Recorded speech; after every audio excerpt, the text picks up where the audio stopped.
चलिए जानते हैं देश दुनिया की सिलेक्टेड और काम की 25 बड़ी खबरों को। लेकिन उससे पहले अगर आपने अभी तक इस चैनल को सब्सक्राइब नहीं किया तो सब्सक्राइब कर लें और वीडियो को लाइक करना बिल्कुल ना भूलें।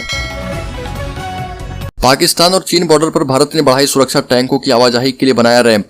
कश्मीर के क्षेत्र में 33 किलोमीटर के खंड को सुरक्षित करने का काम शुरू कर दिया गया है। भारत पाकिस्तान की कुल 2289 किलोमीटर लंबी अंतर्राष्ट्रीय सीमा में से 192 किलोमीटर जम्मू से जुड़ी है, जबकि दोनों पड़ोसी देशों के बीच नियंत्रण रेखा प्रमुख रूप से कश्मीर में पड़ती है। भारत के अधिकारियों ने कहा कि ऊंचे क्षेत्रों में टैंकों की आवाजाही के लिए रैंप का निर्माण शुरू हो चुका है। सीमा सुरक्षा बल, निगरानी समेत अन्य सुरक्षा तंत्रों की तैनाती भी इसमें शामिल है। चीन पाकिस्तान सीमा पर तैनात होगी प्रलय बैलिस्टिक मिसाइल, सरकार की मंजूरी मिल गई। रक्षा मंत्रालय ने भारतीय सशस्त्र सीमा बलों के लिए 120 प्रलय बैलिस्टिक मिसाइलों की खरीद को मंजूरी दे दी है। इन मिसाइलों को चीन और पाकिस्तान की 7 सीमाओं पर तैनात किया जाएगा। यह प्रलय बैलिस्टिक मिसाइल 150 से 500 किलोमीटर दूरी तक के लक्ष्यों को मार सकती है। रक्षा मंत्रालय की एक बैठक में सशस्त्र बलों के लिए लगभग 120 मिसाइलों के अधिग्रहण और चीन पाकिस्तान की सीमा पर तैनाती की मंजूरी दी गई। नवजोत सिंह सिद्धू की रिहाई की तारीख हुई तय। गणतंत्र दिवस के दिन गुरु को मिलेगी आजादी।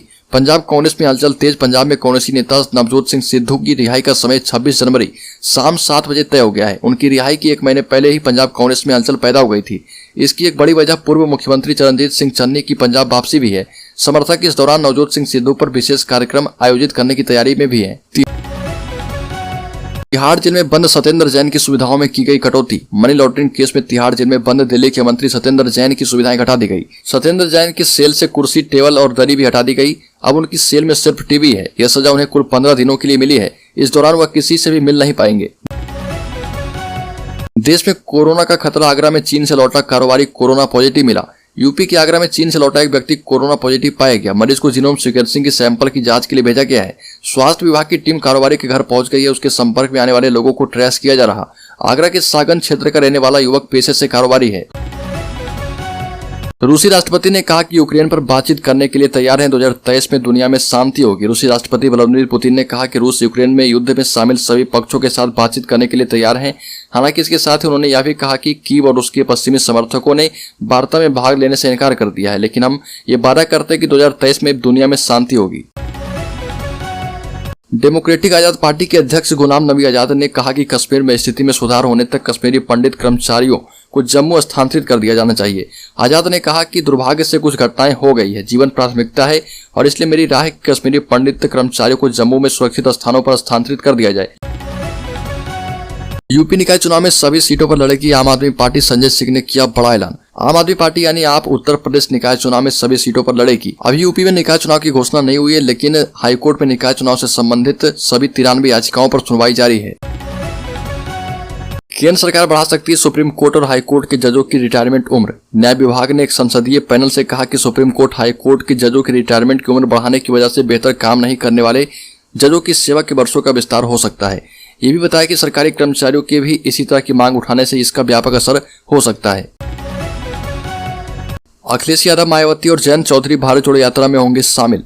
तमिलनाडु से राहुल गांधी के नेतृत्व में शुरू हुई कांग्रेस की भारत जोड़ो यात्रा नए साल में 3 जनवरी को उत्तर प्रदेश में प्रवेश करने वाली है, जिसे लेकर बड़े स्तर पर तैयारियां की जा रही है। यूपी में इस यात्रा को बड़ा स्तर पर दिखाने के लिए कांग्रेस ने खास रणनीति तैयार की है।